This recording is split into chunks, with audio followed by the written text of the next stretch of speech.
We're live. Welcome to Oh, Mental shit. Rolodeck. I am Rich Lamar. Who's that? Yes, I'm Rich Lamar, and welcome to Mental Rolodeck. And those of you who just tuned in, who's used to Jermaine voice beginning everything, starting everything, Jermaine is here, but he's behind the scenes. I'm hosting this show called Queen's Corner, and we're going to have some queens on today. We have two um, beautiful queens, Adija and Shanae. And we're going to kick it off, and we're going to have some other queens joining later. And those of you on the outside uh, of the platform who's not on the show, feel free to ask questions and inquire because Jermaine is here, but he's in the background handling all that. He's going to put up your questions, and you can interact. But the whole purpose of the show is Adija knows me and Shanae knows me, and those of you who've been following Mental Rolodeck, you've been following some of the shows, and then because I've been getting some feedback that some people have been recording and keeping the shows and listening to it in their car and that, and we appreciate you. But we're going to talk to the queens because we want them to share.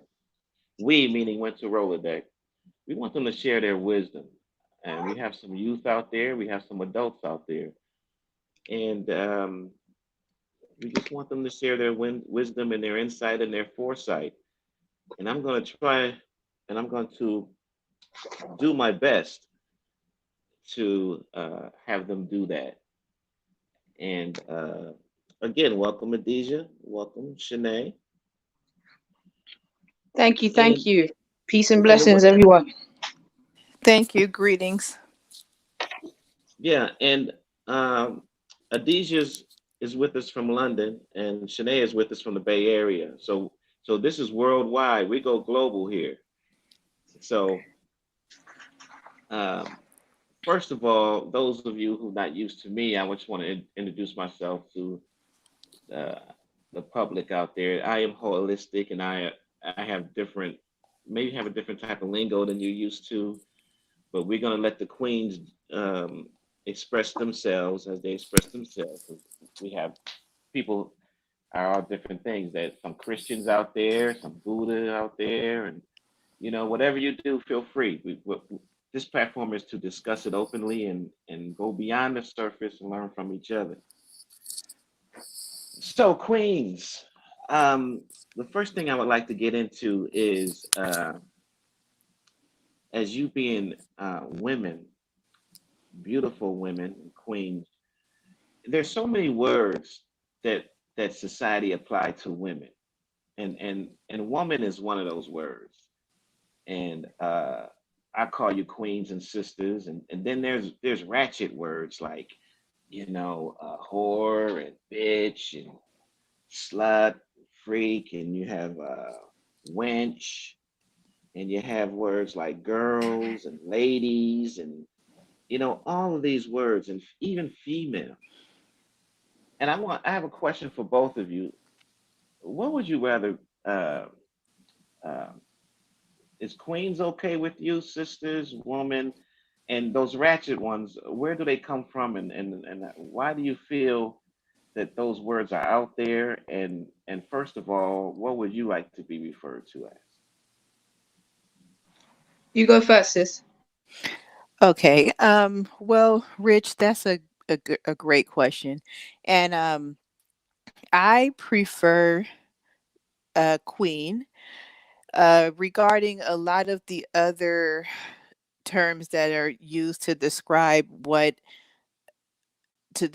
guess, a woman. I was introduced to a lot of that terminology through gangster rap. I didn't grow up in a household where we interchanged words like bitch or hoe or any of those type of words. I was called by my name, which is Shanae. So once I entered, I would say, the public school system. That's when I started to hear those type of words being used. I started out in a Christian center school, a Christian school. So I never heard those type of things. But once I made it to grade school, I went to public school, and that's where I heard a lot of girls calling each other bitches and hoes, and in a playful manner, as if it was like some type of sisterhood in calling each other that. So outside of my name, as I started to, I'm 42 years old, so the hip hop scene was huge during my upbringing, and I listened to a lot of East Coast music. I was very big on Yo MTV Raps, and Queen Latifah hit the scene, and Queen Latifah offered a lot of uplifting, and she made a point that you're queens, and so I kind of grasped onto that, uh being referred to as a queen. The whole, again, that whole bitch and hoe and wrench and all that type of stuff, I was never exposed to that until I started listening to gangster rap and underground rap, as we call it here in the Bay Area. So yeah, I had never heard that. That was not used in our household. Now, I will say this: over time, as I listened to this type of music, and you know, it became normal for me. I started calling my friends the same, we would all call each other like, "Hey bitch, what's up?" And it was just cool for us. However, again, it goes into being conditioned through being exposed to different types of just being exposed to different types of things. So again, back to your question, I would refer to being called a queen. Okay, Queen. And Adija, you want to take on that? Yeah, do you know what? I have to agree with sis, it's the exact same thing. In the household, not as much because I don't know, I was like around the loads of Rastafarians. So we tend to like uplift each other as black people, as men and women. So I didn't really hear it as much in my house, but it was when I went to school, and it was definitely rap music that I heard these things from. Me though, I was the complete opposite. I didn't take it on. There was a specific rap song. What was it called? You know that song with Dr. Dre and Snoop Dogg? There was one Which time one? Still Dre, I think. Still Dre. Yeah, still so. There was one time when I was like 8 years old, and I was watching music videos, and I saw this lady on the car. She was half naked and dancing and stuff. And then I associated the words that they were saying and that woman together. And I just said to myself, I don't want to be that woman. So me growing up, I always made it a point. No one call me bitch and no one call me a hoe, and I'm not going to do that either. Um, but definitely it is to do with what you're around, what people what you're influenced by. It's about not just about nature, but also about nurture. And I think that's where it comes in, because it's taught behavior, it's taught words, as well as history within itself, because the word hoe stems from the word whore, and you were a whore if you do certain things back in the day or even nowadays. So it's a whole bunch of things, but it's definitely taught behavior. And me personally, I prefer to be called sis, a sister, Okay. just Okay. plain and simple. Yeah, because I use both words, but I do would like to uh, call the queens and the sisters what they would like to be called. Um, we have a question from a guy out there, and I like his hairdo on that. It's a pretty cool guy. He says, "Is she blaming rap?" That's a question for both of you because both of you mentioned rap in the answers. Okay, so I'm not blaming rap. However, my first exposure to hearing anyone refer to a sister or a queen as a bitch was NWA. It was the gangster rap NWA. I had never, and it was different. I was like, "Oh, what is this?" And but the fact that NWA associated using that term with fighting against the police or the government in California, it was like, oh, okay, well, yeah, this is cool. I never processed it as as Adija did, in the form of no, I never want to associate with that. It just it was never I never even thought that far into it. It was popular, it was new, it was brothers, you know, coming on the scene to something that I identify growing up in California, growing up in the Bay Area. So as you know, being young, being in grade school, which is you know, first K through five, K1 through fifth grade, it just seemed like it was cool. And no, I didn't. So as I said before, I watched a lot of Yo MTV raps, right? That's where I picked up on hip hop. And Yo MTV raps didn't so much play NWA, but we knew about NWA because we're from California. So we knew about it before a lot of people even had heard about them. And again, we were thinking like these are some there's some brothers. They what we don't know what they're doing, but it looks like they're making money. It looks like they're successful. So we rolling with what they rolling with. Hmm. So Shanae, are you saying that you never heard these words before NWA? No, no, not at all. Hmm. No. Adija, My Adija. Oh, I'm sorry. Go ahead. Yeah, no, go no, I was finished. I was just saying my first, hearing those type of words used. I was raised by my grandparents, right? So I was pretty sheltered. I had not heard that type of language being used until I heard gangster rap. I'm not blaming them. That's Hmm. just where I heard it. You have any idea where they came from? Where them call yeah, Where I they don't where? where them calling women bitches and hoes. Um Yeah. I would no. Honestly, I don't know the source of it. Adija, you want to expound on that? There's certain words that have a root as to where it came from. Like I said before, the word ho is the root is, well, what we refer to it as and what it used to be was a whore. So there's certain things that have come through from the past, which was a little bit of a more misogynistic time. There's certain things that have filtered through, and it's now used as a derogatory term to refer to women by certain males. Sometimes, in my opinion, it's warranted, and a lot of the time, though, it isn't, and it's just used as just a derogatory term. I wouldn't say that we are blaming rap music, but it is Right. interesting to see that both of us, Yeah. at two different people in two different places, first heard these terms from rap music. That's just a Hmm. fact, and it's an experience. Hmm. Definitely. So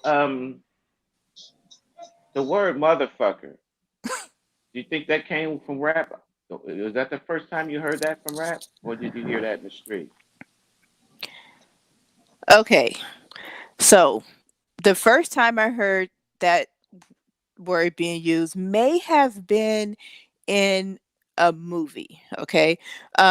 My mother would take us to see all of the quote unquote black movies that came out. And I would like to say maybe Beach Street or something like that. I was watching maybe yeah, Beach Street or Crush Groove. One of those movies is where I may have heard that.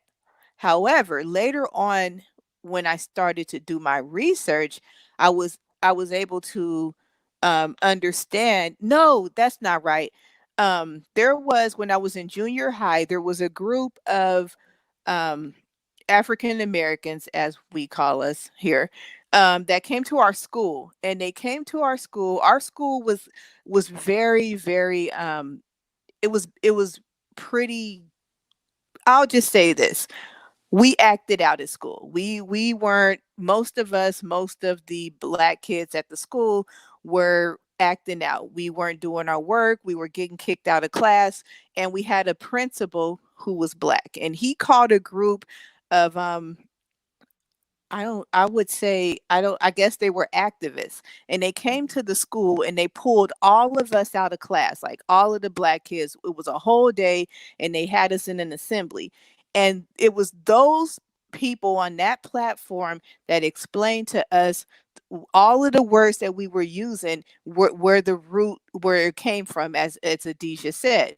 And that's when I understood about the motherfucker part, the fact that that was a word that came out during slavery due to the slave masters having the ripping the families apart, and later on the sons would sleep with their mothers, and that's where motherfucker came from. So we immediately were like, what? And a lot of those words, they didn't really go too deep into bitch, but motherfucker was a word that they definitely focused on.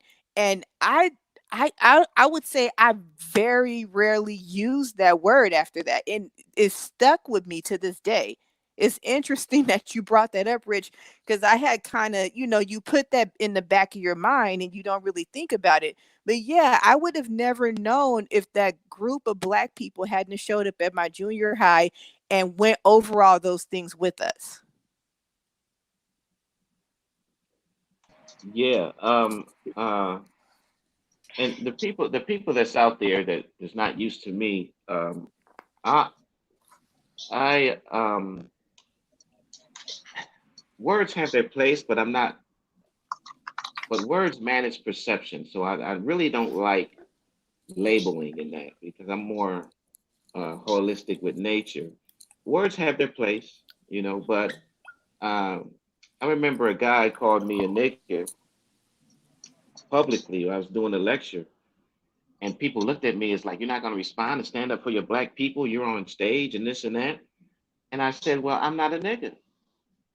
If somebody says Adija knows her name and who she is, and Shanae knows her name and who she is, and if they say, "Hey, Sue," is Adija going to turn around? Nope. So, and they just kept on going on with me. They was like, "Well, he's called you a nigga, and he called me a nigga again."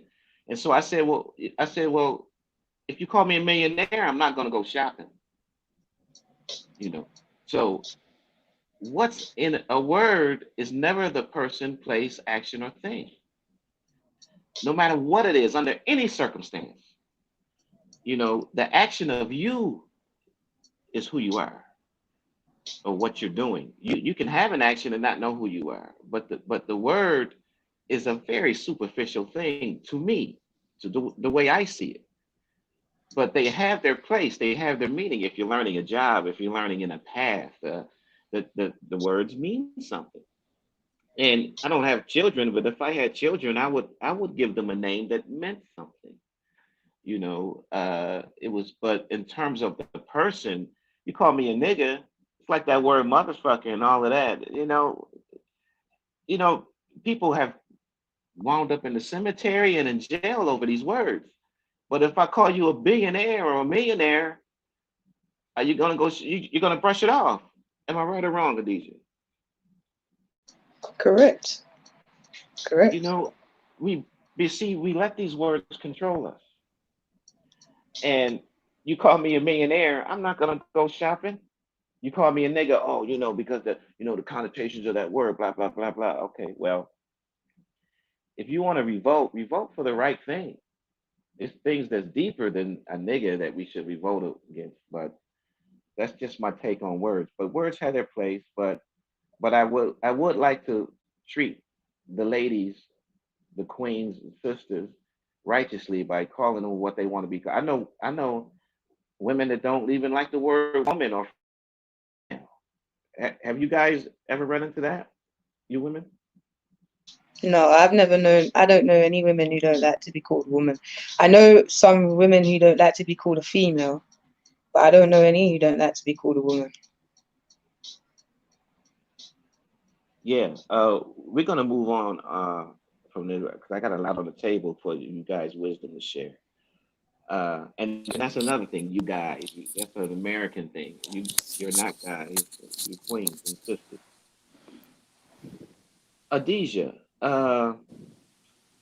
you like being called sister, and this question is, um, you're gonna help a lot of people with this answer, Adija. There's no right or wrong answer, but whatever you say, I think is gonna be very helpful. Um, Fill in the blank for me, Adija, and I'm gonna have the same question for you, Shanae, and the women out there listening. I want you to answer it also. Okay, fill in the blank. What do you like best about being a sister? About being a sister. Yes, being My the depth, best thing about being a sister is blank. my depth, our depth, Mhm. literally, just the depth. We we as well as obviously are black men, but we have a lot about us, and we are very deep people as a whole. Yeah, we just have a lot of we have a lot of depth to us. We have a lot of strength to us, and there's a lot of spirituality and power in our bloodlines as well. I wouldn't choose to be anything else.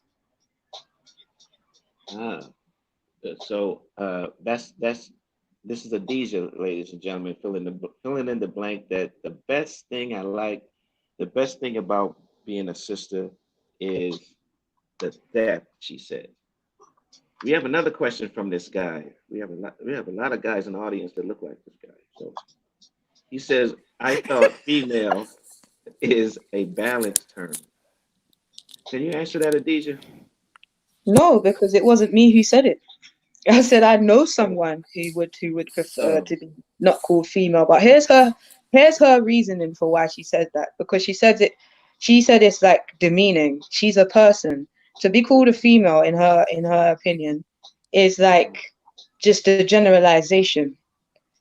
I mm, personally think it's a balance because but it's really general as well. It's a general term for a feminine human, you know what I mean? A manifestation of the female. So I'm not too sure. Some people may have that opinion and some won't, but I'm not too sure exactly why a person would have a problem with it. But I do kind of understand where they're coming from with it as well.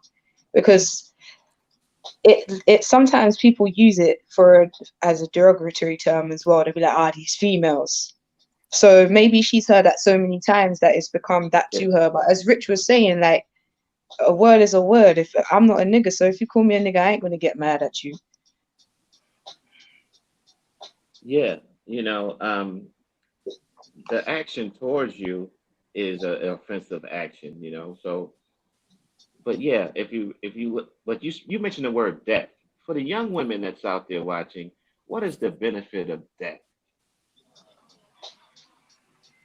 The benefit of what? You said depth meaning being deep, right? Yeah. Yeah. For the young women that's saying, uh, how could you explain that to a young woman? It's like being deep or looking beyond the surface of life. Oh, How is that? depth. I thought you said the. Okay. Yeah. What is the benefit of looking beyond the surface? It's about. It's Or about.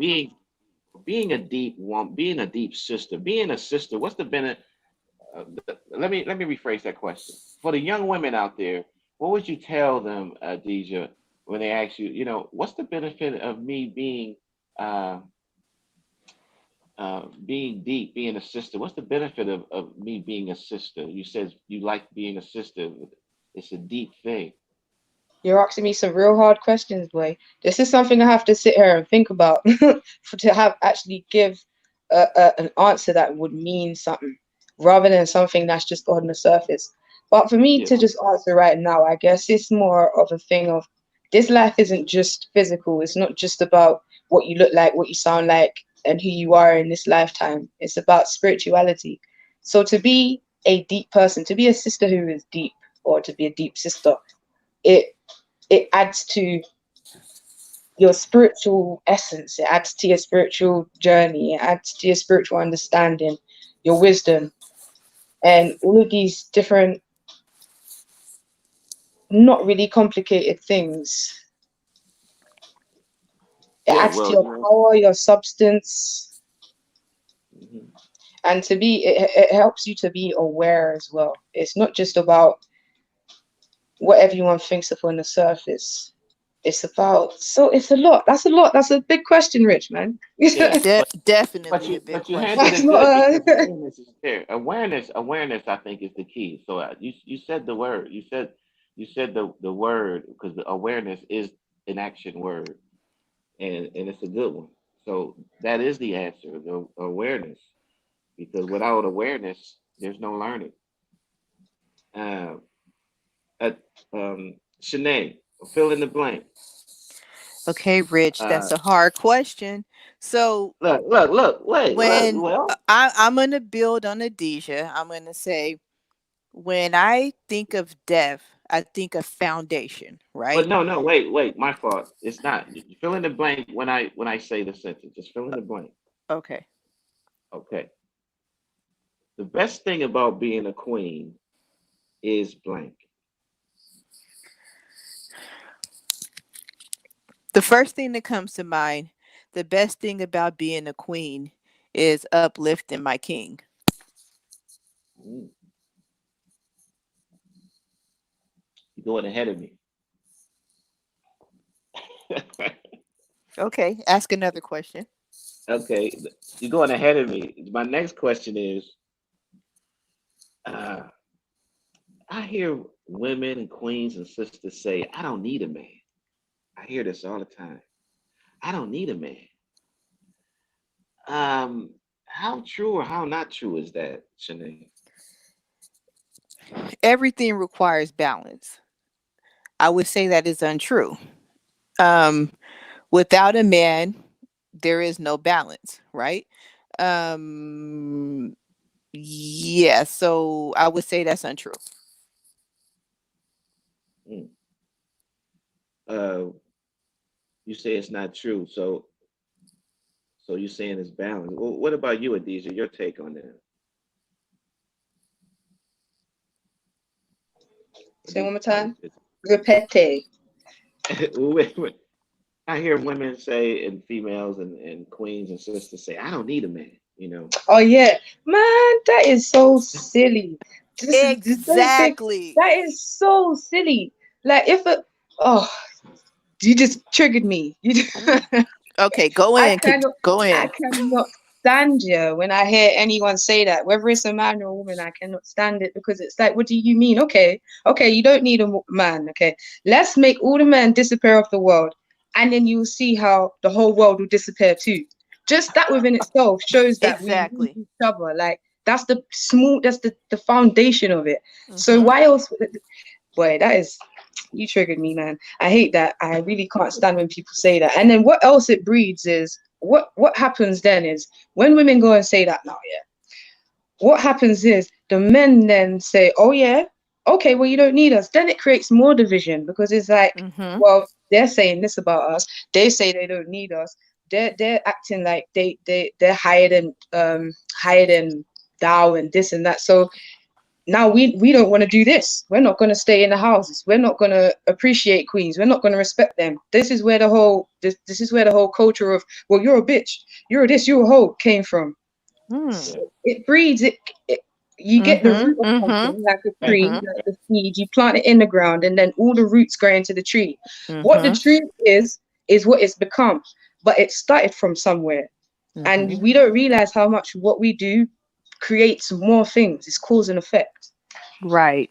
Right. I can't stand that statement. Whoever says it is stupid. I'm with you on that Yeah, one. I'm hearing it all the time. Dog. And I, I can't wait to have the queens and the sisters on to answer this one because I just wanted to, because I learned from queens and sisters, and um, because you have Mother Earth gives everything, and the queens and the sisters is connected to Mother Earth and as co-creators. And we have a question out there, and the question is, queens, What would you say to a princess growing up thinking these terms are the standard, Shanae? Which terms? I think you might be referring to the terms that we mentioned earlier. It had to be because Like bitch and hoe and stuff. I think Okay, so what I would it's another hard one, isn't again, right, because again, it? you need to get these princesses to listen to you, right? Yeah, And if they already feel like they have all the answers, how how am I able to get across to them that these terms are not okay? If you know everything, which many princesses in their teens feel like they know everything, I don't know which approach to take to um explain to them that these are not the terms that we should use, and explain to them that it's power in the tongue, and you're basically cursing yourself, exactly. that's a good right? answer. So they're not gonna the thing is to infiltrate the youth. That's like a whole different ball game. They have their own culture. Yeah, good. Yeah, good answer. With And me, So that's some. oh yeah, wait, go on, sis. go ahead, Adisha. No, I was finished.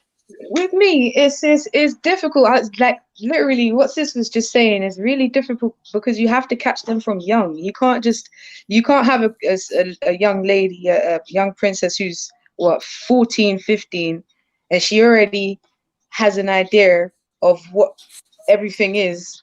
You can't now go to her and be like, no, you shouldn't do this, you shouldn't do that. You need to have a certain approach. You can't just say one thing. It's like you would have to take that young lady by the wings and guide her, mentor her. There's nothing you can say as such Right. one time either. It would be a process of things to re I would like to say in this particular point, yes, reprogram how she should think rather than Hmm. how she's been taught to think and what she's been taught to know or what she thinks she knows. Good, Right, because good. remember, they think they're smarter than us. They'll look at me and say, she just jealous. Yeah, She whatever.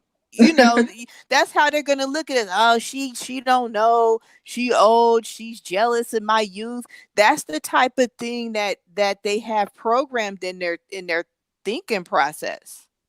Or I wouldn't Ex- even say thinking process. Their cognitive process is different. Like Adisha said, if you don't, the time when you can really infiltrate them is between 1 and 5. That's when you learn the most. So once they move out of that sector, it's pretty much it's a lost cause. yeah. Mhm. Yeah, and And it's hold not as on if to. they can't be brought back, but it does take more than just talking. It would take you It would showing them things. It would take hmm you them even going through things as well. They would have to right. It witness these things for themselves. She's right. It comes down to lead by example. Yeah. Yeah, great answer. And I want you ladies to hold on to that too, because we're going to end the show with you having a message to the youth and to adults. How about that? So I gave you a clue on how we're going to end it. So you have the whole show to think about that one, to look at that one. It's another fill in the blank. Okay, Shanae. Men would be much better to get along with if they would just blank. Men would be much better to get along with if they would ask more questions. Oh, All oh, right. And not only ask the questions, listen to the answer. Mm, Right. And take action on the answer. mm, yeah, mm. Do you agree, Adisha? I do. I have my own, but I definitely when you said it, I was like, oh yeah, that as well. Yep.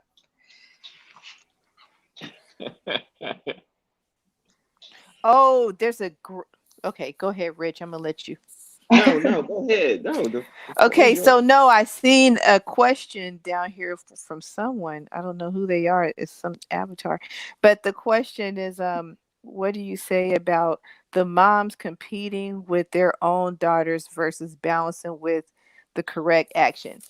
So the reason I jumped on that one, and I'm not trying to take control of the show, I grew up with that, right? I grew up in a household with women who competed with me rather than nourishing me and building me into the great woman that I was, or I'm sorry, female that I was supposed to be. So that one touches really close to home. I, I'm gonna let Adisha go on and take that one I while was I gonna sit back and say, think about it. I have a lot to say about that one there. It stems, yeah, from people's disregard or dislike or disdain towards having girl children. Now, let's admit something here. Let's not be biased and let's not act like we're children. We all know that the majority of places in the world, sons are more celebrated than females, than daughters when they're born. Absolutely. Okay? Let's just Yes. admit that to Yes. all the It's listeners as real. well. It's really real. Yes. So, in that case, there's a certain sort of hate that women have towards themselves when they are growing up and they grow into that. Now, you can be a 30-year-old, 40-year-old, 50-year-old woman, and you've grown, basically born into a world where you've been told that your birth is an unfortunate, it's like a misfortune, it's unfortunate. Mm-hmm. You know what I Mm-hmm. mean? Mm-hmm. So now Yes. you have a daughter. What are you going to do? Are you going to bring her up? Are you going to make her flourish? Are you going to tell her how great she is? Or are you going to take out all the pain and the hurt and the disgust you have for yourself on that child? That is exactly what you're going to do. Mm-hmm. And you're going Mm-hmm. to make her as Mm-hmm. miserable, as upset, as you're going to bring her down just like you felt like you was brought down because you feel like she doesn't deserve to you all feel like she doesn't deserve to feel good about herself because she's a female, as well as your own Right. bitterness towards it's like a self-hate for your own self. Mm-hmm.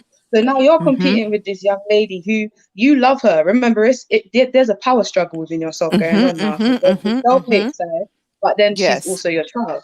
So you Mm-hmm. love her. You want everything to go well for her. You think she's the prettiest thing on earth. You want her to do good in school. You want her to grow up well, but you also hate her. You think she's Yes. the ugliest thing on Yes. earth. You think that Mm-hmm. you just want to throw her in a bin sometimes.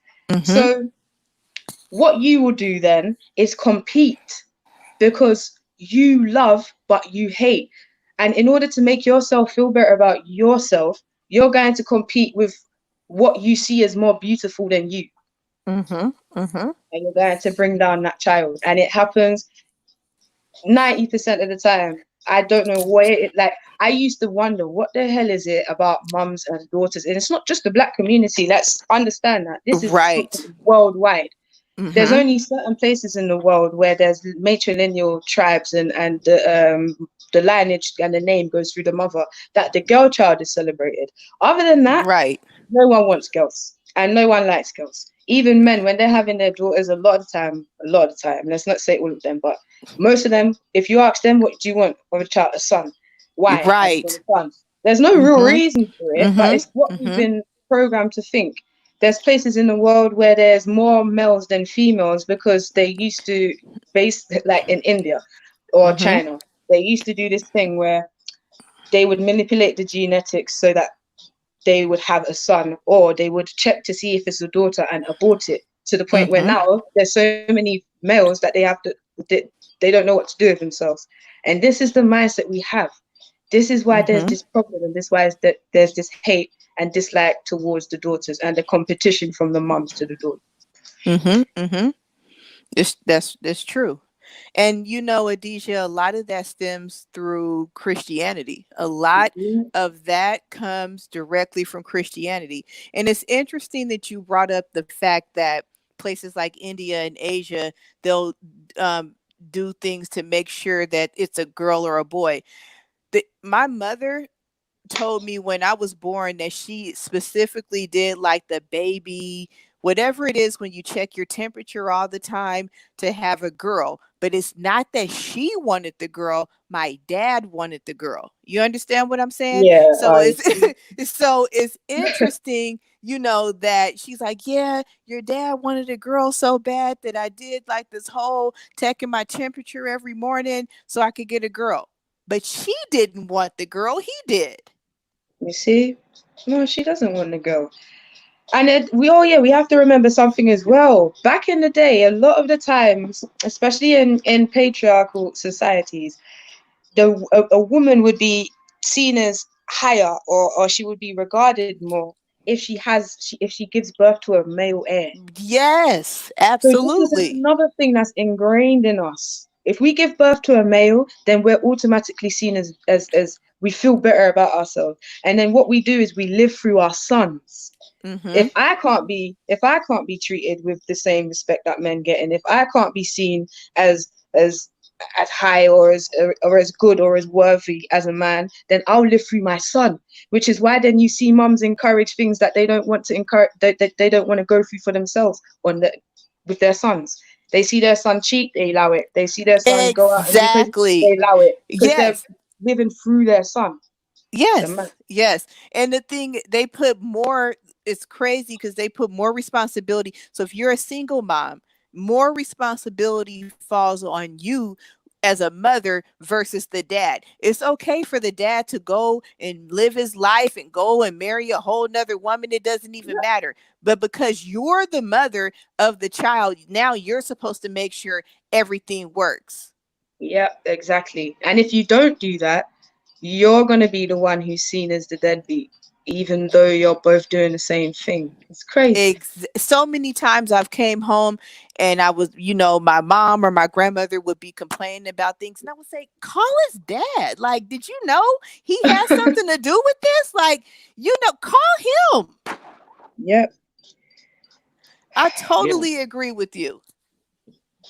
yeah, That's and good. I mentioned this to a lot of people also, and you both of you queens have answered that thoroughly. But I also want you queens and sisters to look at I look at nature, and in nature,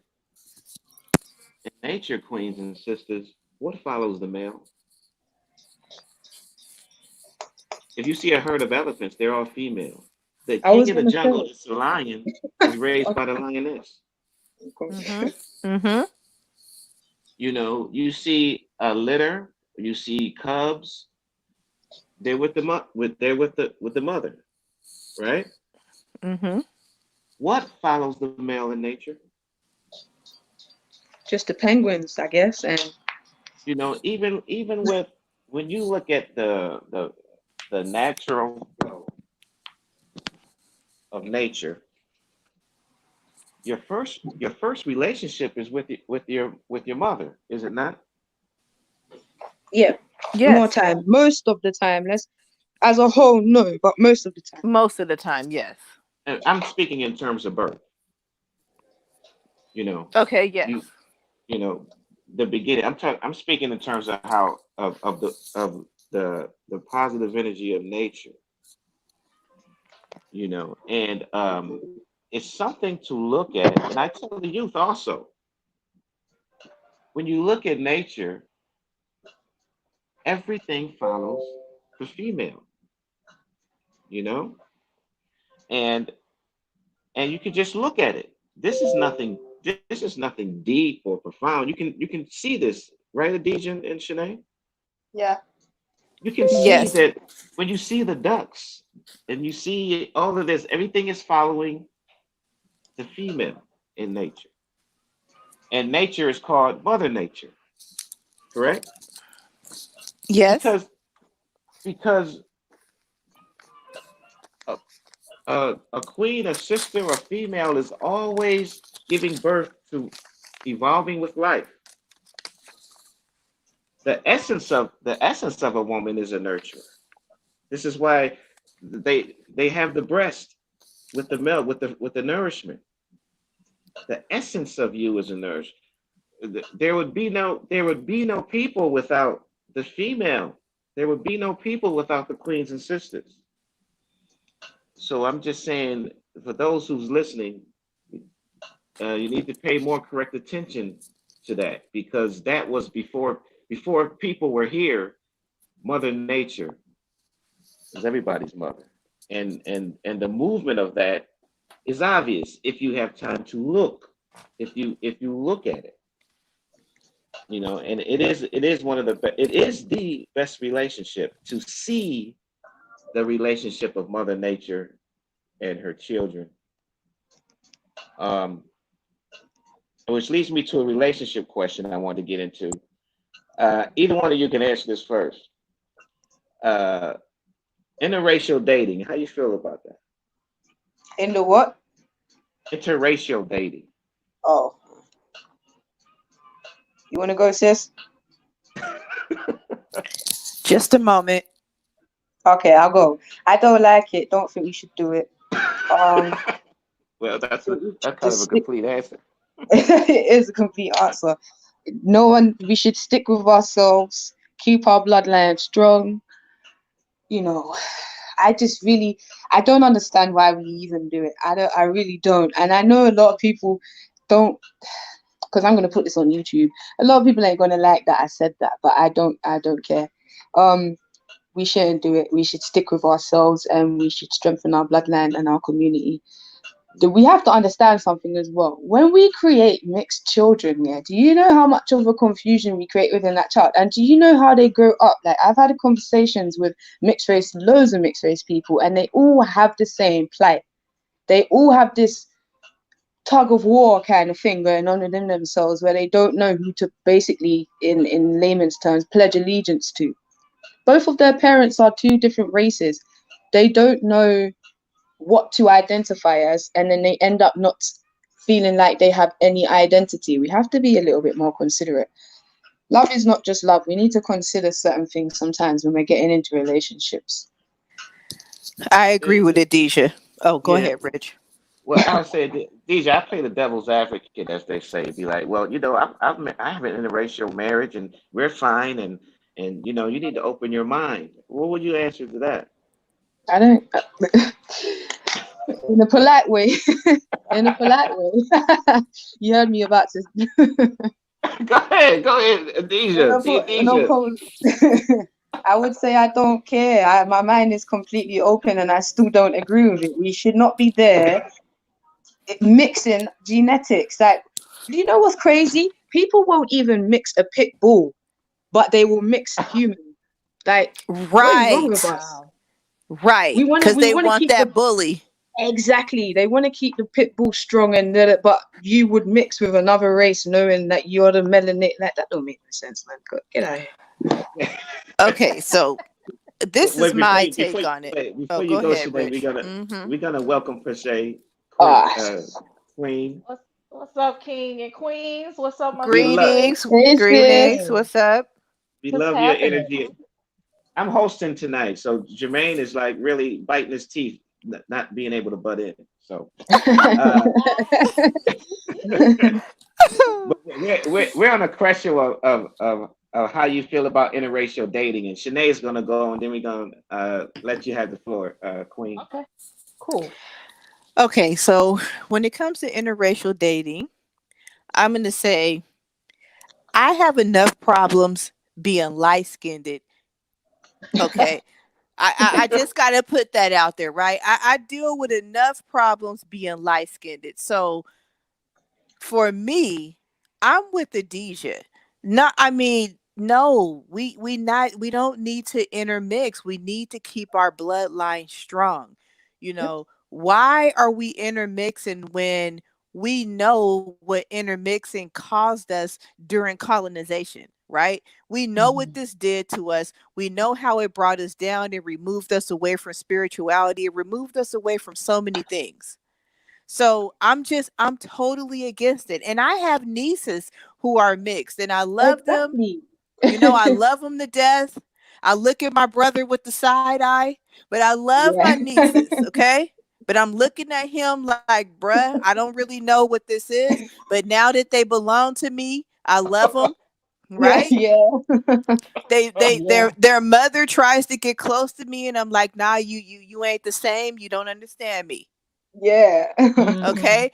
And Mhm. again, that goes a lot of that is founded in loyalty. I feel like as women, we have a different kind of loyalty when it comes to our kings than they do for us. I'm serious. We will I've never been with a white man, and I'm never going to be. Never Same. in my Mhm. life. I I'm don't not just white. care. Chinese, Yeah, Indian, none of well, them. none of them, none. Mhm. We as sisters, as queens, we have a certain loyalty for our kings and our brothers.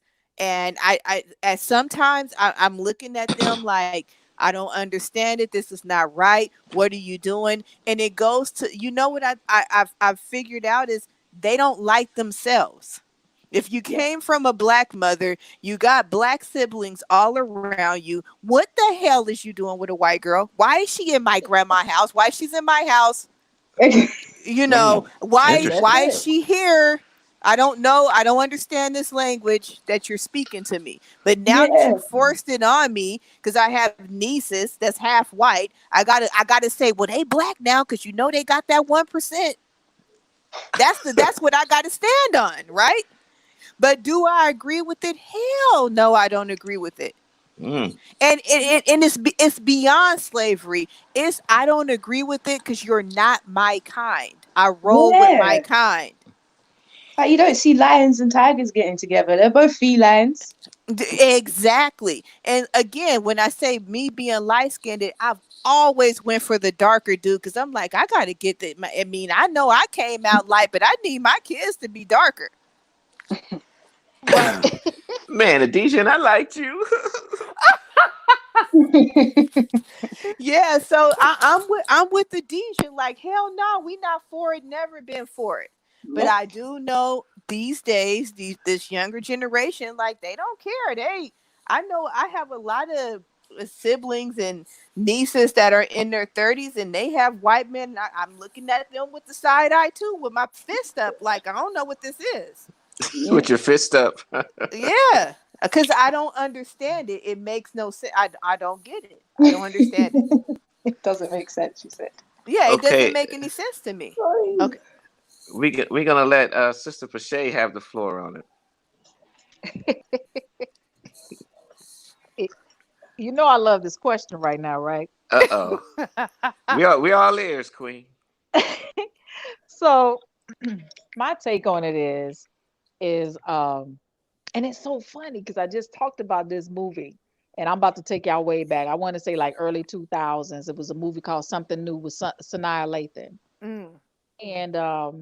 And you remember she was, she, her mom and them, they had a picture of her, this, that, and the other. But what they did was they kind of pushed that idea on us at the time, to sway our minds, to make it look like that it could be something nice, quote unquote, something new. That ain't new. That ain't new. What? No, not That's at not all. new. What movie is So that? you know what I'm saying? Something new. We've gone through that and uh well, I'm not gonna say we gone through that. We were forced into it. But as far as like my perspective on this whole thing is that the fact, I'm just gonna be honest with you. I can't do pink dingalings and nipples. I just can't. Oh, I'm with you I'm on just I'm that. I'm just gonna put it out there. No, I'm so serious. No, Miss for Adesha, Patricia, real, Adesha. for yes. real. Yeah, I I didn't want can't to do say it. it. I didn't want to say it, I, but thank you.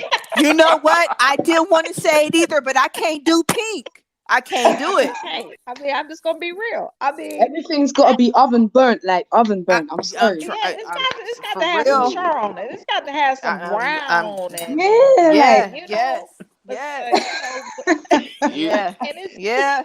I'm just Like you know I so don't I know. It remind me of that pork. That yeah. yeah No, I can't do no it. I pigs in can't do it. I blankets. don't the No, other white, nope, can't do it. Can't do it. But I'm not, if that's your choice, I get it. But I'm with you. I'm with both of my queens.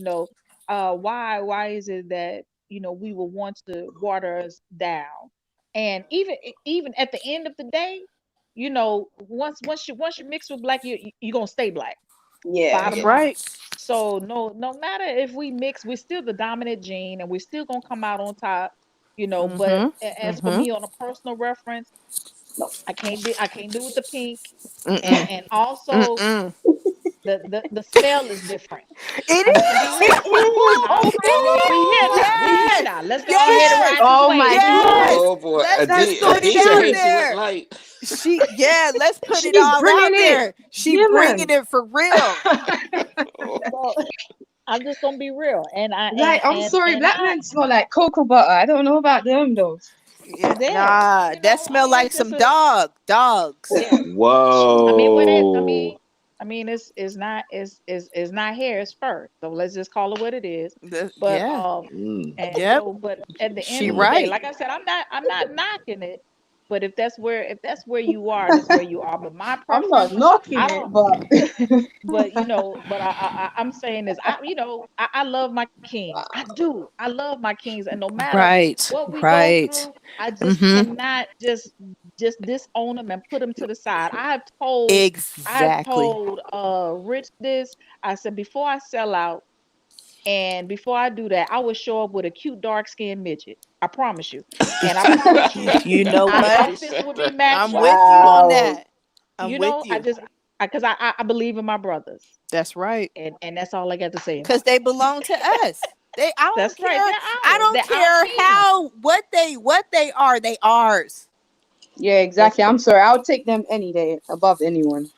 That's it. That's Well, it. I mean, this is why I asked these sisters on and these queens because they're they're talking some wisdom right now, and the best thing about it is there's no lying in these queens and sisters. And Jackie had a comment. Welcome, Jackie. Hello, Jackie. Haven't seen you in a while. Jackie Hey, says I Jackie. agree with them staying within their race, and she was saying she agreed with you basically. And Keiko, welcome, Keiko. Keiko's out there, and Hey, says Keiko.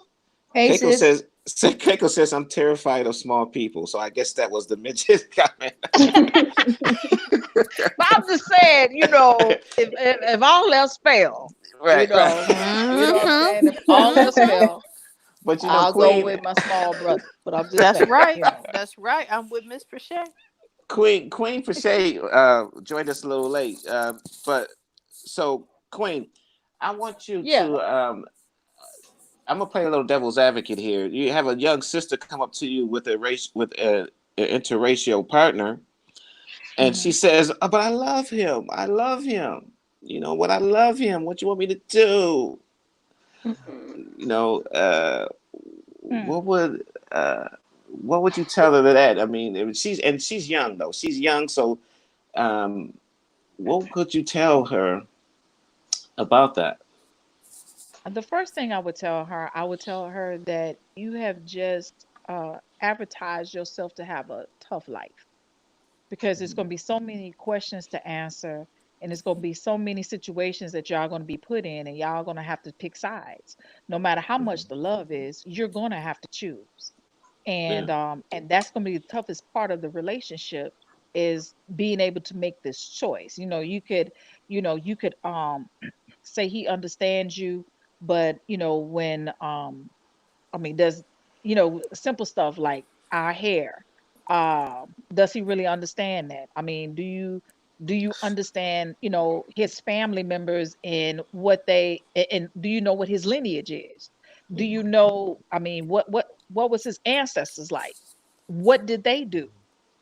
How did they contribute to the slaying of our people?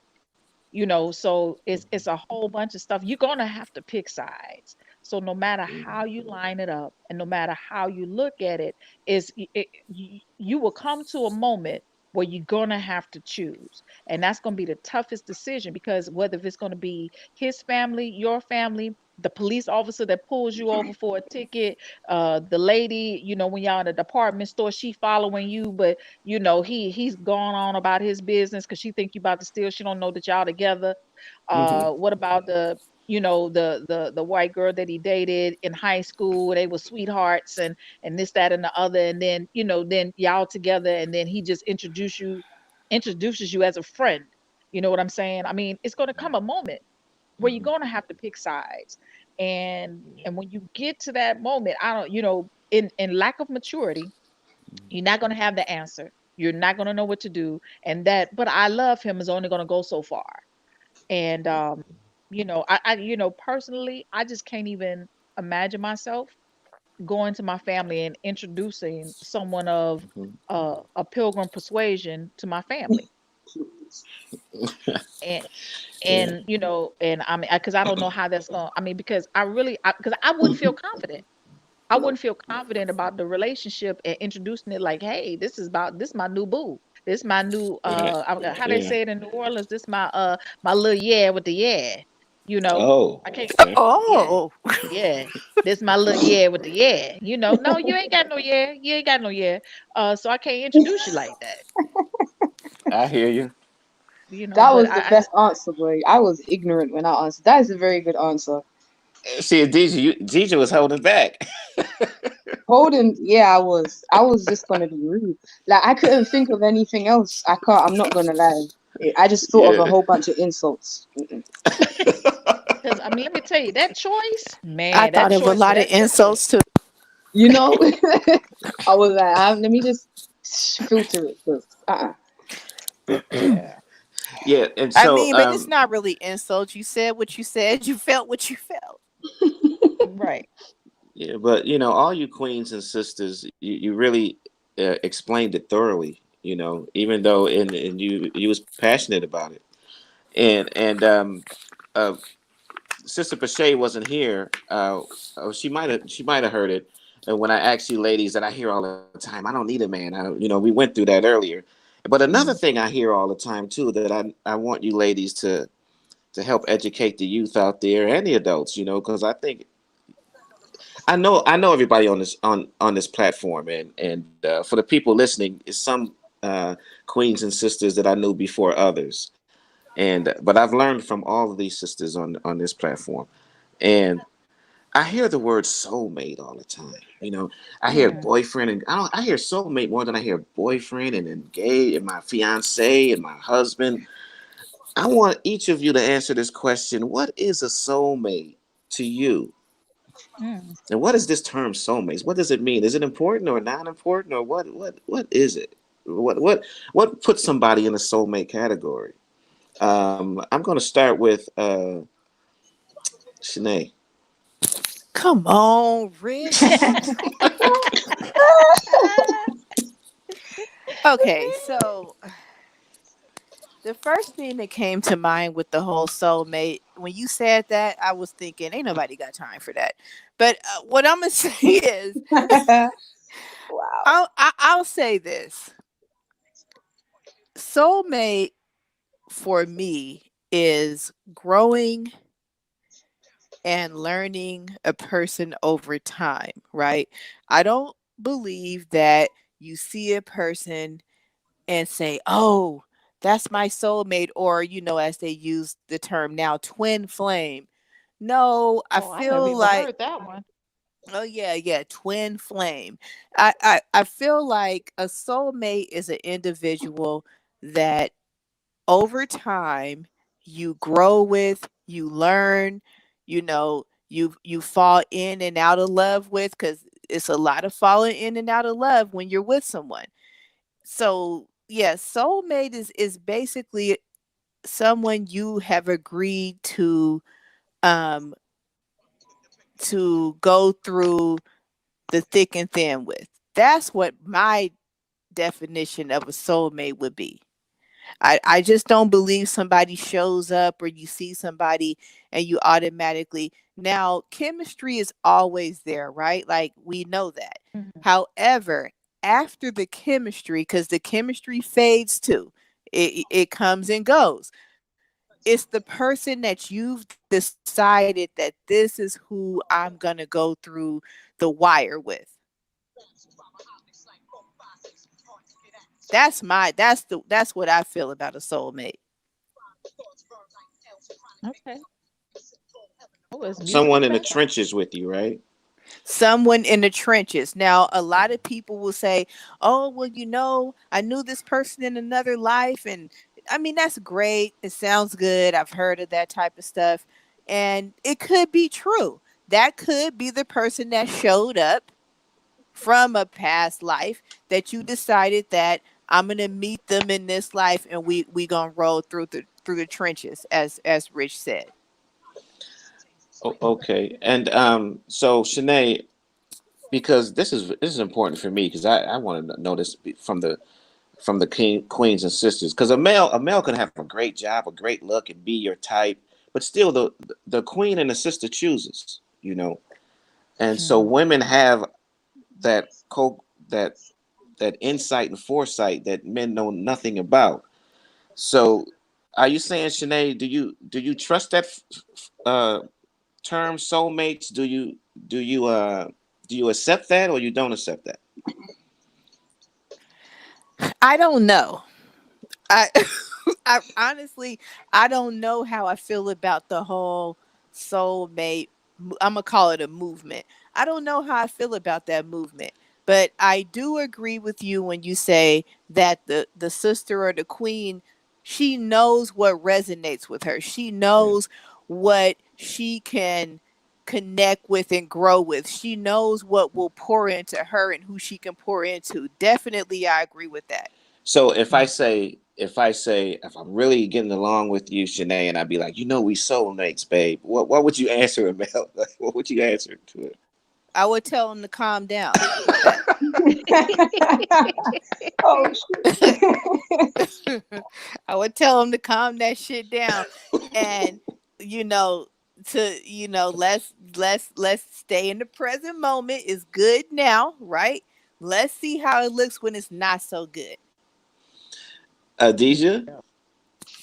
To me, a soulmate is, well, I do believe in reincarnation. I do believe in all of those things, but not a soulmate isn't necessarily someone that you're gonna actually be with. Like they don't have to be your husband or wife or anything like that. Like a soulmate could just be someone that's in your life this time around, and you meet for a certain purpose. It might not even be to be with that person. A soulmate could be a friend. Like I have a friend who's me and him are really close. Sometimes we'll be talking, or like I'll be here at work, for instance, and then I'll go to call him and he'll call me.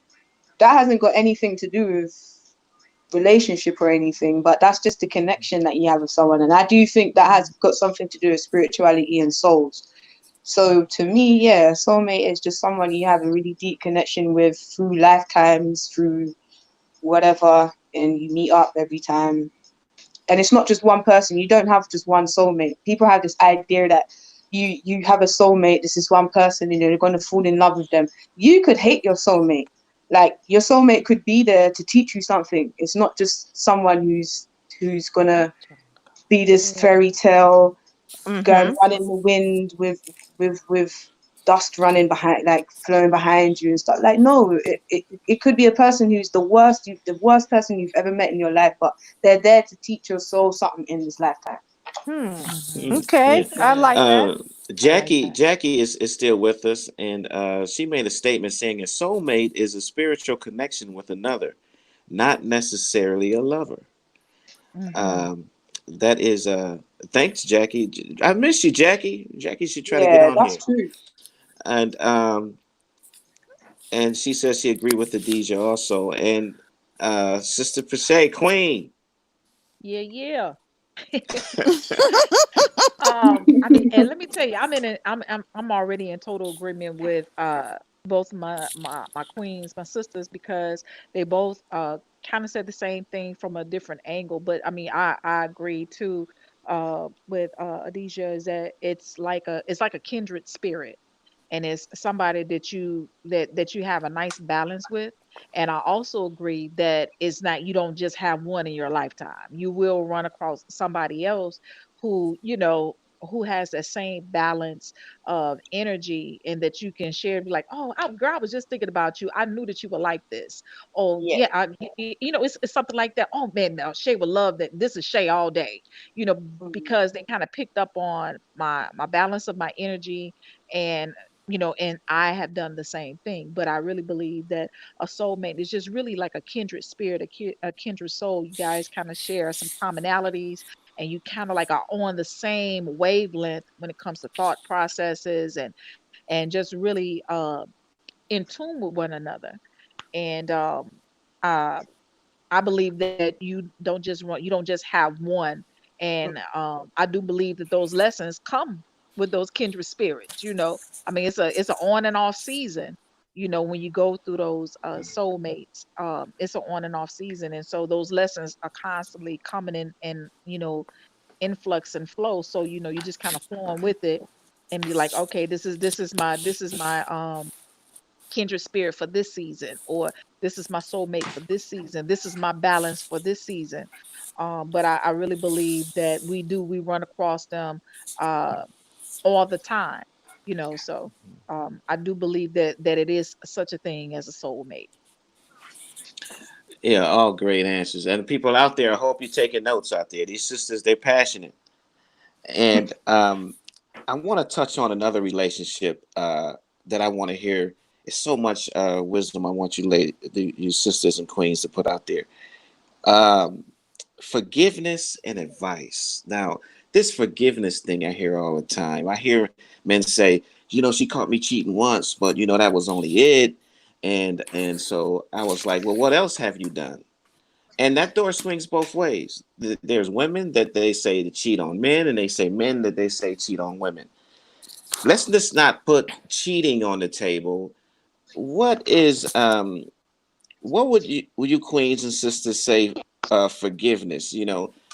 And when I say forgiveness, meaning is what is unforgivable in your relationship, and what is forgivable? Oh gosh. I'm gonna Hmm. start this with Adija. But Deja, you can pass the baton, Deja. You have the Oh option. no, it's okay because it's already here. Do you know? Wow, what's unforgivable? What's unforgivable? All right, what's forgivable? Like doing something simple, like yeah, no, I'll pass. Yeah, I'll come back to this because I don't know. Oh Who, man. who you want to pass it to, Deja? Ooh, no, I ain't doing that. You do that. Mm-mm. That's your job. Let's I'll go. see. I'll go. I'll go. Okay, save us. All right. So, well, the one thing that I have learned about forgiveness, forgiveness is really not for them, it's for you. And because at the end of the day, we got to keep moving forward, no matter what the disappointments are, what the downfalls are.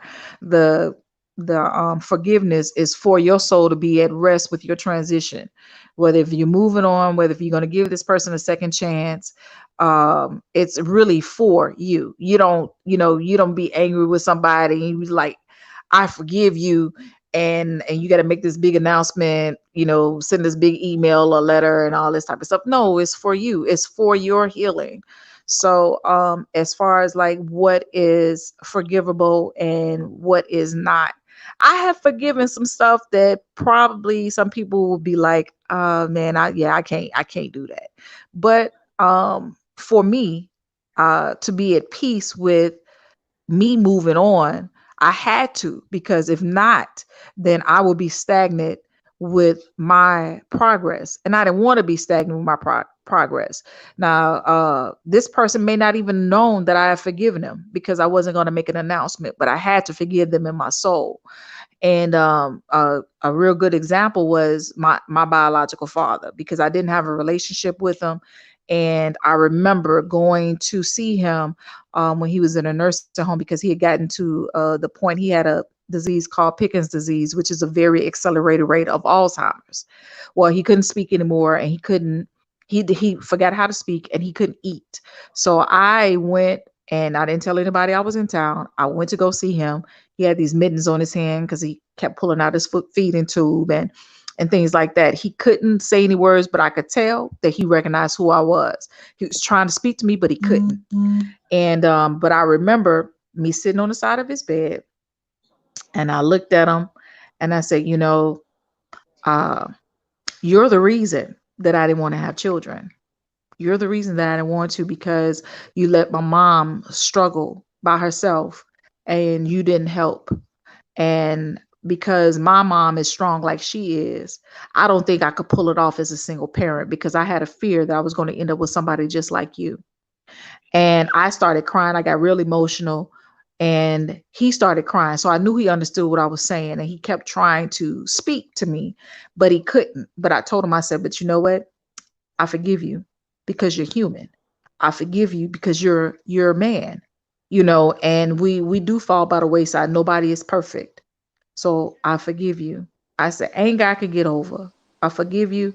I said, because I don't want to carry this over in any other relationships with no other dude, because I have daddy issues. So I forgive you, you know. And like I said, so that wasn't, I mean, even though I was saying it audible to him, but that was for me because I had to release myself, because I was holding a lot of anger, you know. So like I said, you know, the forgiveness is not necessarily for that person. It's really for your soul and for you, you know, so you could keep yourself going, you know.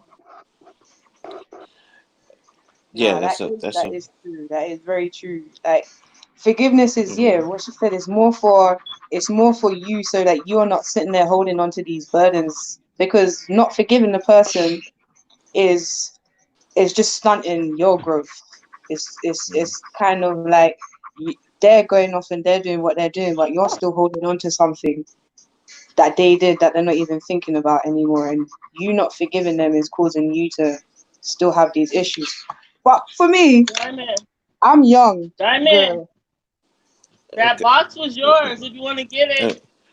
oh, who's that? Who is? Oh, we have another person join. Is that Daniela? Please forgive me. Am I? Oh my God.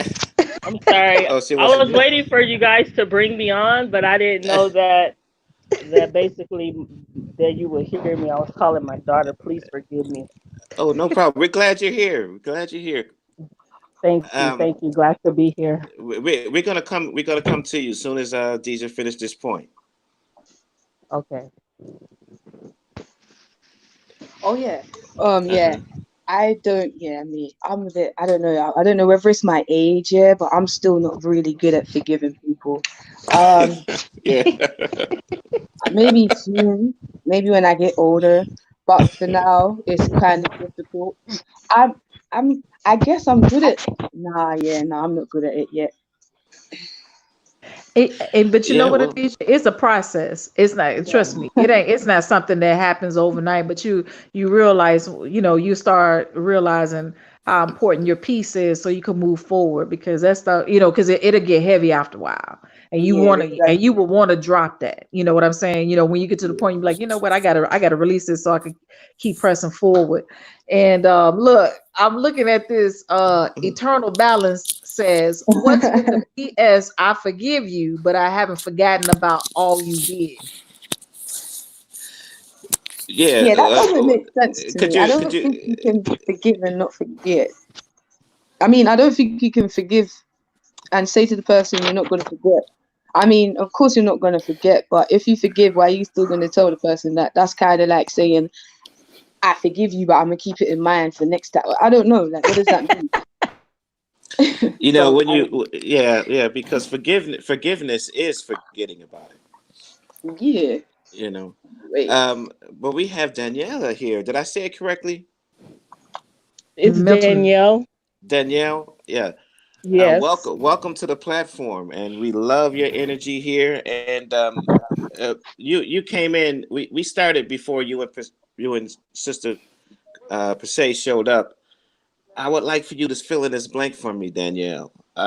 Would you like to be referred to Danielle, Queen, Sister, or what's good for you? Lady Pharaoh. Lady Farrell. Yes. All Okay. right. All That's right. good. So fill in this blank, Lady Farrell.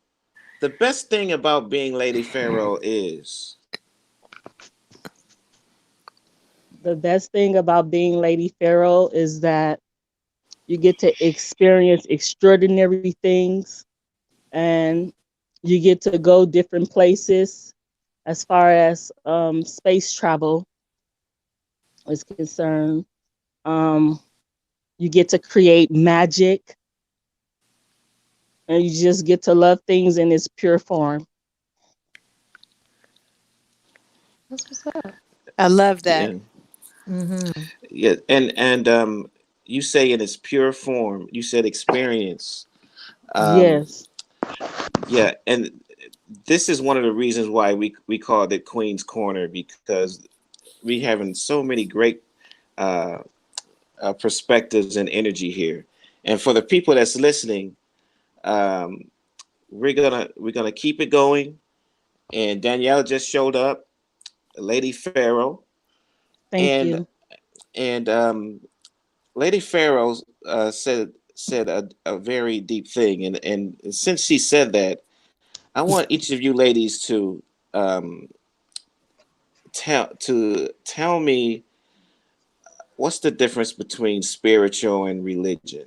Spirit being spiritual or religious, or are you into both or neither? And we're gonna start with you, Daniela. Lady I'm Farrell. more spirit. Yes, I'm more Go ahead. spiritual in the sense I feel that religion is doctrine and theology, and I believe that religion was given to us by our former slave masters, and I believe that religion has come all the way down from the Vatican, the Roman Catholic Church. They gave us religion. I used to be heavily into religion because I'm a licensed minister, evangelist. Mm-hmm. But over the past probably 5 or 6 years or so, I've broken away into consciousness where I understand doctrine, I understand theology, things of that such, because I've studied those. And right now, I'm just spiritual. I don't want to be put in a box.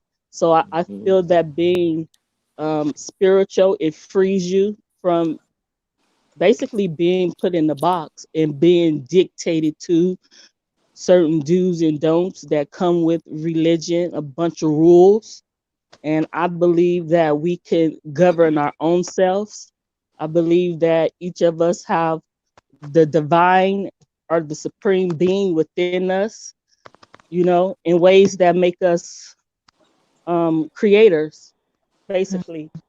So, Yeah, That's good. that's beautiful. And sorry for asking the question with using Daniela, but Lady Farrell, was there an event that happened that changed you, or did something happen to you, or did you see this through meditation? What? How did you get to that? um, yeah, my mom. My mom is the person who's responsible for me coming into consciousness because she knew that I was heavily into Christianity. And she asked me, what if everything that I thought was true? What if I found out that it wasn't? What if I found out that everything that I believed in was a lie? And then she exposed me to Dr. Ray Hagen's.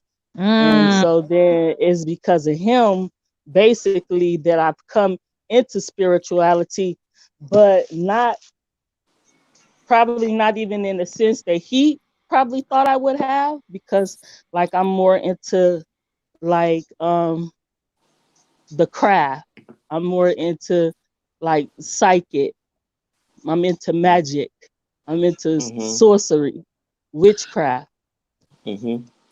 And people hear those words sorcery and witchcraft and psychic, and they like, oh, it's voodoo, and oh my God, And could you help people? What was your answer to people that say that sorcery, witchcraft? Oh, what was your answer to those people?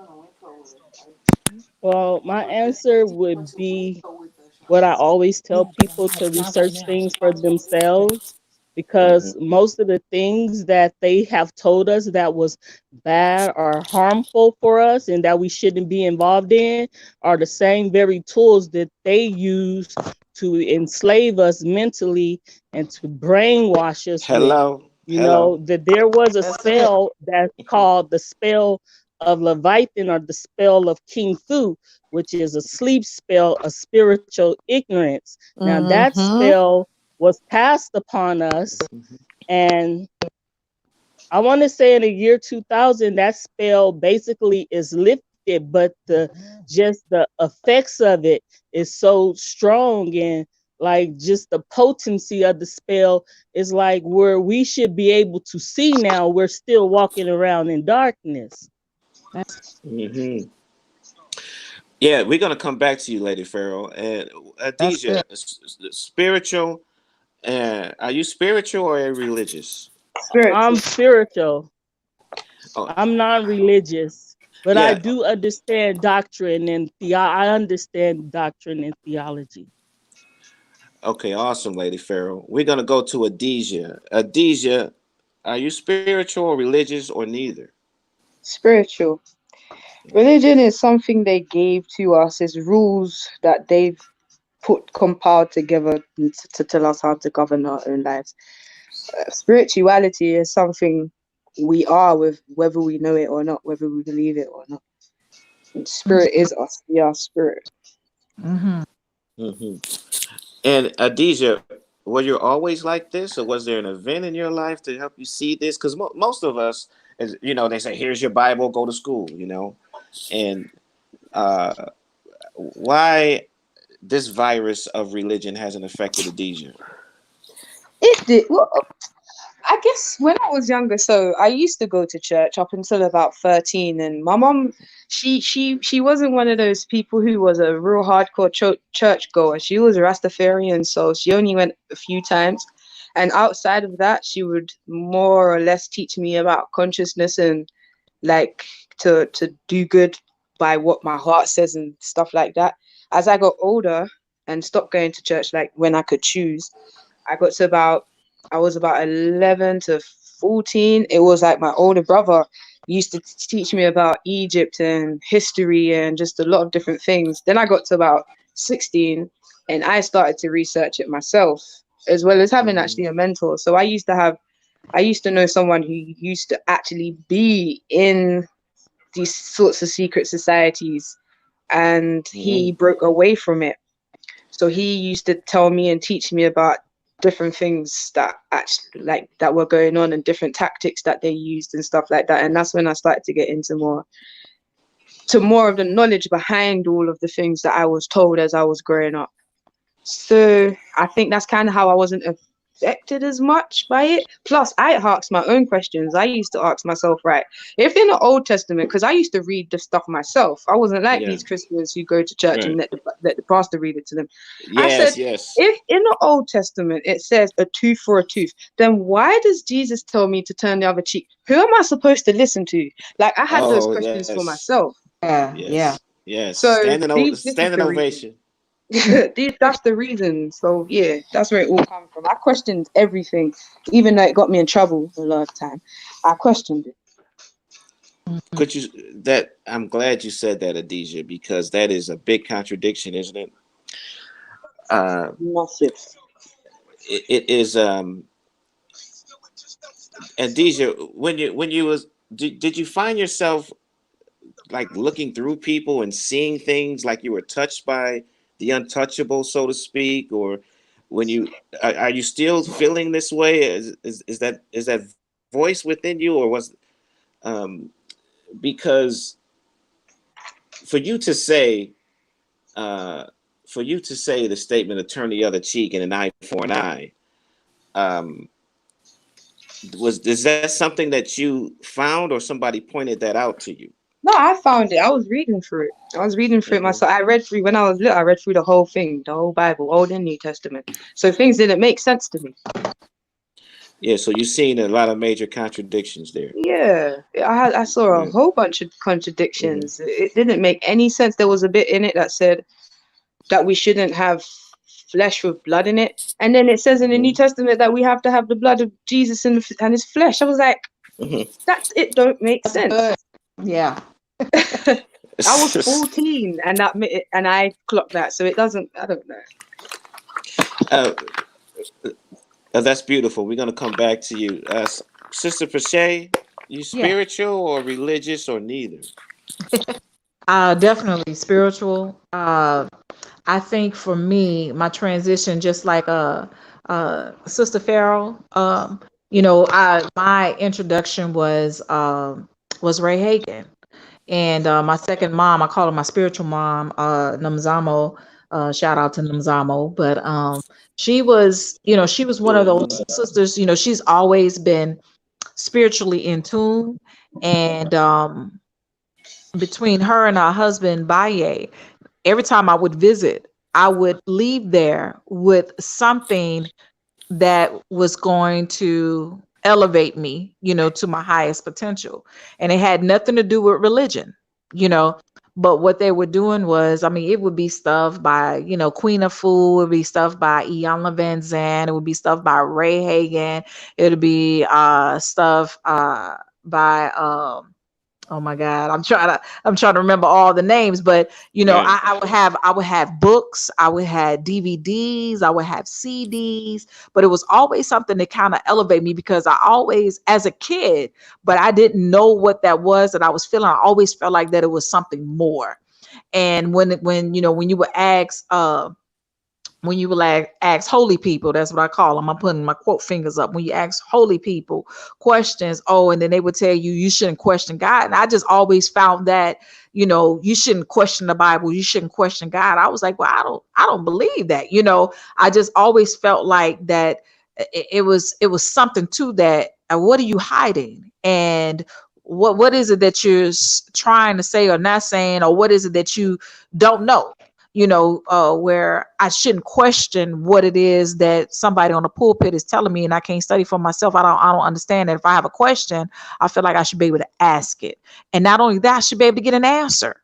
And if you can't give me an answer, then direct me to where I can seek my own answers. But for me, a spiritual balance started coming into play. I would say I was around 29, right? And when things started coming to me, and it was a little bit at a time, a little bit at a time. Namzamo never pushed anything on me, but she'd give me just enough where I can question it. You know what I mean? And then it would be a little bit more. But what was happening was I was getting pieces of a puzzle until I was like, oh, this is what she's been trying to show me. Oh, I remember this. Yeah. But everything Yeah. started kind of coming together. But that spiritual balance, it was like, sometimes, she didn't want to turn me off. She didn't want to scare me. And so that's when I learned a little bit more about Yoruba and Ifa and Voodoo and things like that, because that's all of our ancestry. This is how we grew up. That is how we found a balance, and that's how we found a balance in the earth. That's how we became one with the soil and with nature and with the sun and with the moon. Because we are balanced. And so Yes. all of that is our spirituality. And so as I started seeing that I've been regurgitating religion all this time, and when it's not even a part of me. In fact, it's false. In fact, it's made up. The whole book of Revelation is Dante's story. That's a play. In fact, it's a comedy. So Revelations is I mean, and that what showed up in like the 1800s. You know what I'm saying? They added that to the Bible. But that's a whole nother conversation for another day. But once you start digging in deeper, and you realize all of these lies, because the Bible is really nothing more than mythology. I mean, that's all it is like Aesop fables. It's just stories that you can go by to learn from if you want to. But I mean, our spirituality is just our foundation, is what we're rooted in, is when our feet touch that soil.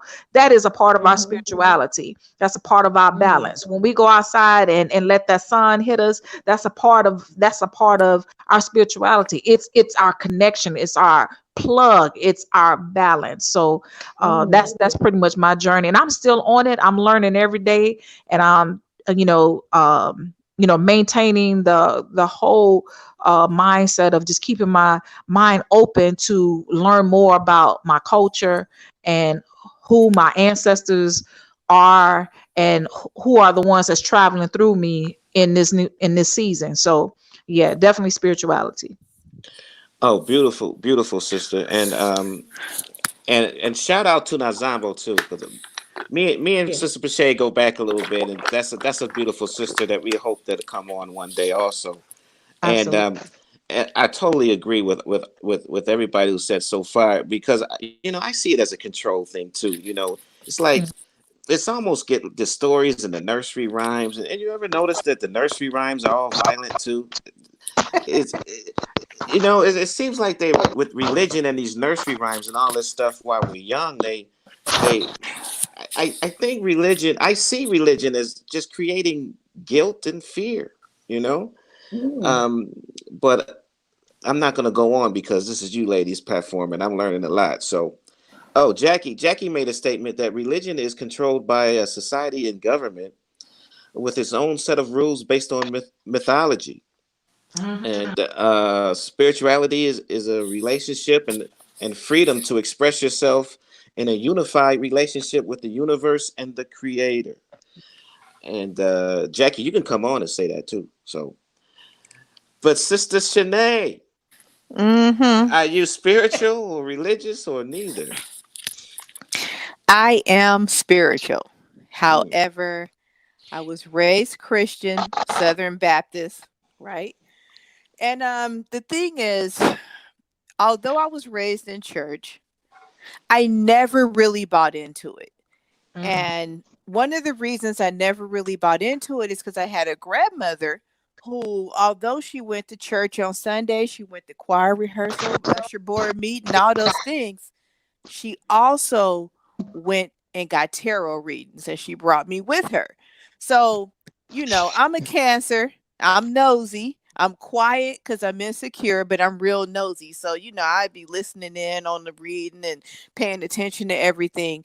So, for me, my awakening to spirituality did not come from any of the spiritual teachers.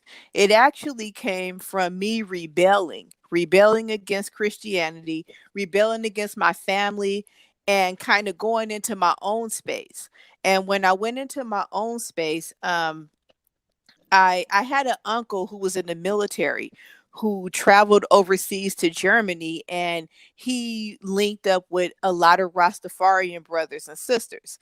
And when he came back to the States, he brought that culture back with him, and he would play the music. And I remember um I was with him one time and I got in his car and he had on Peter Tosh, and I was like, yo, what is as soon as I started listening to the music, it completely changed my whole mood. Like it captured me, and I was like, who is that Unc? He's like, oh, you don't know about this is Peter Tosh. So I listened to the song, and he was listening to I Am That I Am and Testify.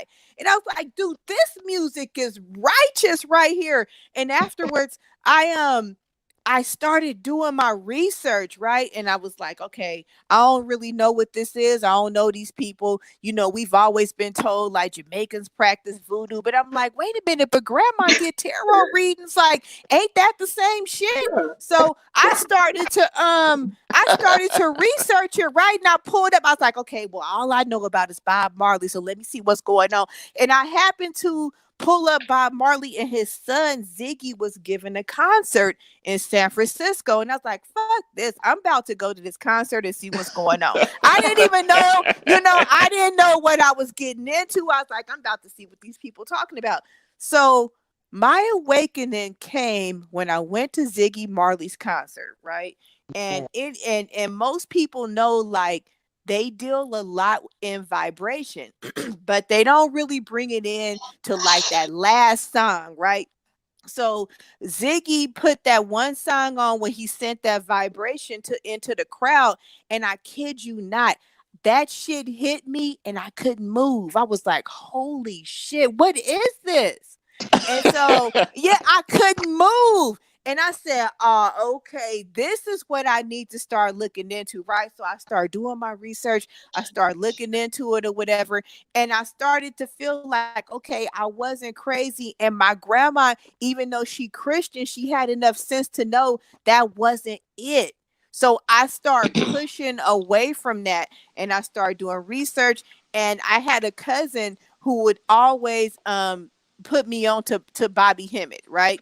And I started watching Bobby Hemmett's lectures and then Brother Panic. But I mean Bobby Hemmitt was good, but I could relate more to Panic. And when I started listening to Panic, he opened up my mind to different things and I was able to relate with them. So that's when I understood, like, yeah, nah, I'm not with this Christianity thing. Like, I don't know who this white Jesus is. I don't know these people, and I'm not doing Right. this no more. Yeah, Shanae, I totally feel you on that because I That's was good. brought up Baptist and stuff, but I always, I read the Bible back and forth and things, and what but I'm a musician and I'm an artist also. When I play and hear and listen to music, it's the vibration of truth to me. Exactly. Mm. Exactly. Um, Exactly. And I was like, yeah, I don't know what they talking about, but I'm not with this movement no more. And I completely moved away from it. I completely moved away from it. And I even ended up, I locked my hair. I was like, yeah, I'm not doing this no more. And Yes. honestly, locking my hair brought on a whole different spiritual journey Yeah. that it's like it was completely different when I let my hair grow out, I locked my hair, I see myself in a different light. Hmm. I did. mm. And it's like everything that was originally in me, it came back out and I felt free. I was free. That's Wow. Yeah, right. That's And good. I've always say that freedom is the issue. Hmm. And uh Sister Pharaoh, um Yes. what would you I would like to hear your views on vibration. Mm. Vibration to me, I think is just like rhythm or like waves, radio Hmm. waves, or Hmm. like airwaves. Hmm. Yeah, and Um, that is. that help you to be able to like read things telepathically or to Hmm. have sight. I think it's all Yeah, done vibrationally. It's just that you can see and vibrate on that level where these things are manifested at. because I hear spiritual vibration all the time. I used to play in a reggae band, and we used to say the leader used to say spiritual vibration time. And Hmm. yeah, he was It's from like Trinidad. let's I go love to the that. next level. Yeah, Right. Yes. Yes. Exactly. Or it's a let's tune into a different frequency. Mm-hmm. yeah, yeah. So um art has seems to touch on that when you see people go into like a zone who's like playing music or even people that paint. And I don't know how many artists. So I know Sister Pachet's an artist on here, and I know Deja loves to dance. So when you dance in a Deja, is that freedom? yeah, of course. Do what I want when I want to what I want. Yeah. And Sister Pharaoh, do you do Yes. you do you have any talents out there that you do, or do you feel a frequency? Do you paint or a musician, or but it's obvious that you have insight and foresight. Yes. Yeah. So because you said some interesting things, and I would like the audience that looks in, because I've been doing live lectures, and before I Hmm. was doing this is kind of new to me. But when people hear witchcraft and all of these things, they freak out. I want you to expound a little bit more on, because people don't realize that they're under spells. Correct me if I'm wrong. Yeah, right. Some people are under spells and not know it. Oh, yeah, that's a spell of ignorance, Yeah. spiritual amnesia, Hmm. or spiritual ignorance. Are you saying, Pharaoh, correct me if I'm wrong. Are you saying that the government and people that create public policy and these things in society, you think some of these things is done by design? Yes, definitely. Especially the institution of like any religious organization. Um, Mhm. it's all by design and control and manipulation. Mhm. And yeah. Yeah, that's very deep. Um, we're gonna wind down, and I hate to wind down. I can go for 2 more hours with you ladies, but I'm learning a lot. We're gonna have to do this. We're gonna have to do this again, but we're gonna end it like this. I want all you queens and sisters to uh what give a message to the youth and adults uh about being a queen and a sister, and like, and everybody is spiritual here because you already admitted it. And anything you would like to tell the youth and the adults uh about your essence, and anything you like to share to 'cause I like the word positive energy. Anything you would like to share and tell the youth and the adults as we close this. I'm gonna start with Adija. Oh, why did it finish? What the hell? I wasn't even ready. I'm still here trying to Oh, figure. All right, what would I no, want to tell no, everyone? no, But but Adija, the reason why I said Adija, because I know it's late where you are. I thought maybe you wanted to, go to sleep or something. I'm at I know work. it's. Oh, you okay? Well, hang on. We gonna go. We're gonna start with Sister Pache then. Yeah. Okay. All right. So what I'm contributing my takeaways to my young people and my adults. Sure. So for Just a to my message you like saying. yeah, absolutely. Yeah. To my young people, to my up and coming kings and queens, I would like to say to them, you know, the most unoriginal thing is being original. Never be afraid of who you are. Never be afraid of rocking your own style. Um, always lead, even when everybody else is following. Even if you're standing alone, don't be afraid to lead, and don't be afraid of standing alone, because your point, you will be seen.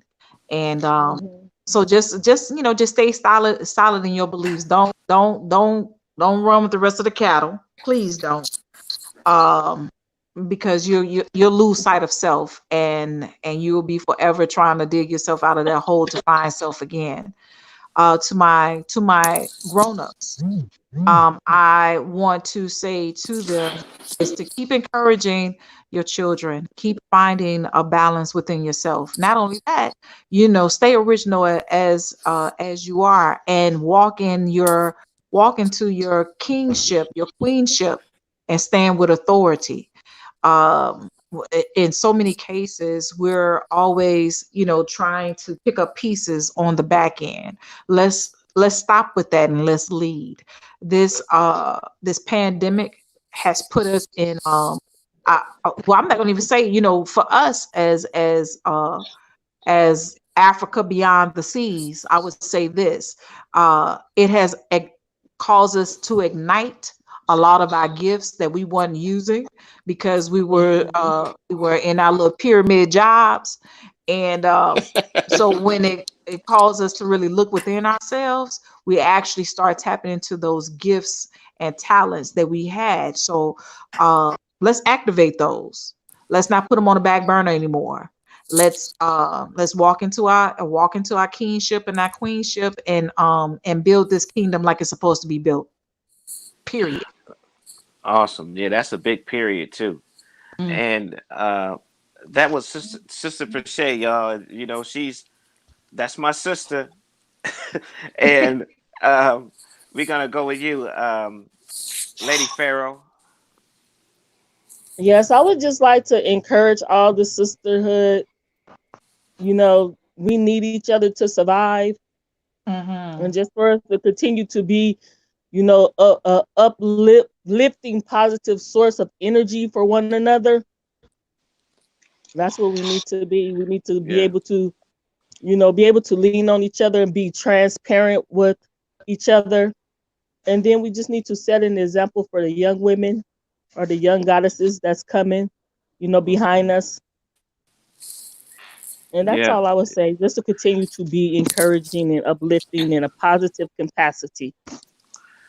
Awesome. Beautiful. And Sister Shanae, Yes. this is you've been in and out, so you might have missed the question. It's just your message to the youth and the adults. My message to the youth would be stand in your truth, but always be open to new information. And, you know, understand that the elders are there to encourage you. And, question everything that they say, but also do your research.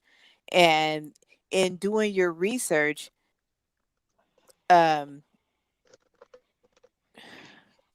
compare and contrast the way that you think in the present moment and the elders experience, as it will help you elevate to your next level. As far as for the adults, I would encourage each one to share um, their experiences, as our experiences help us all grow and understand each other. Oh, beautiful. And Queen A. Yeah. All right, I'm ready now.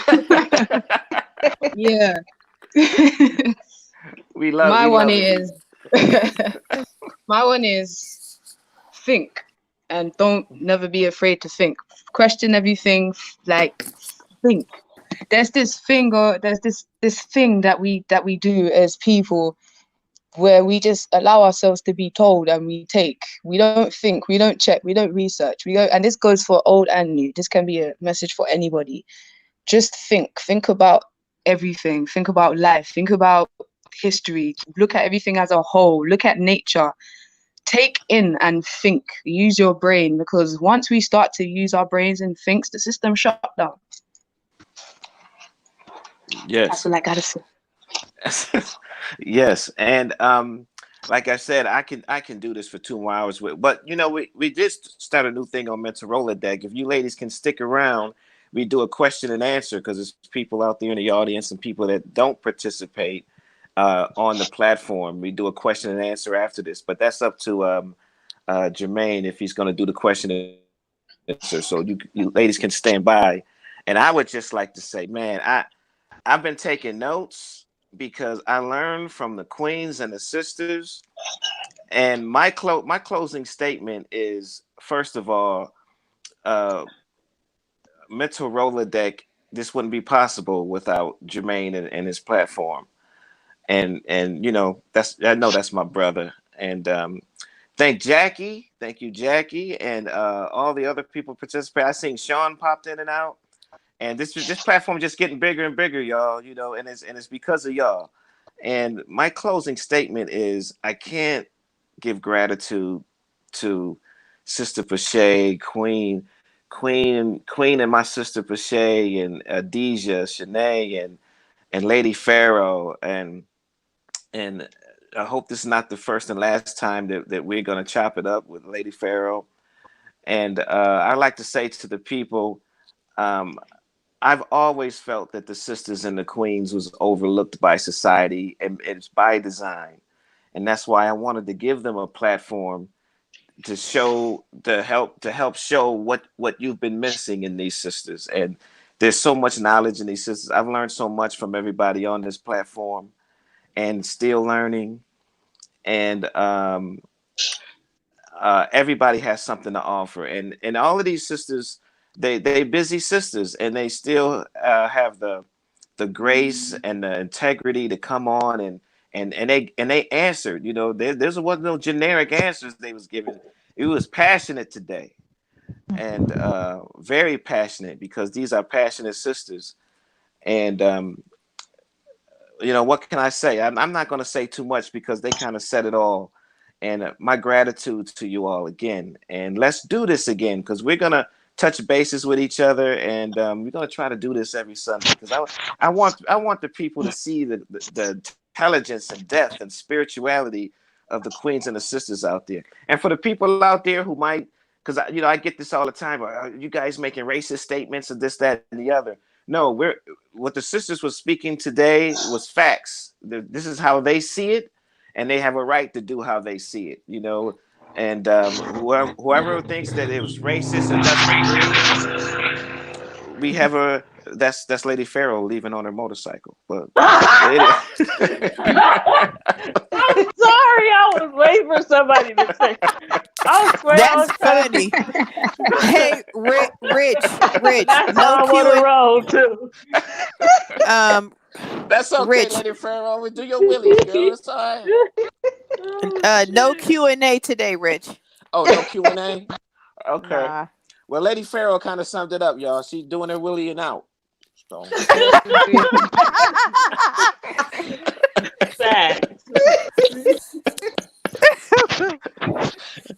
Thank you again. Okay, take us out, King. Wherever he is. Where he at? Qng JarMayn, where you at? King, he's somewhere out there. So we're gonna Eternal keep talking. balance.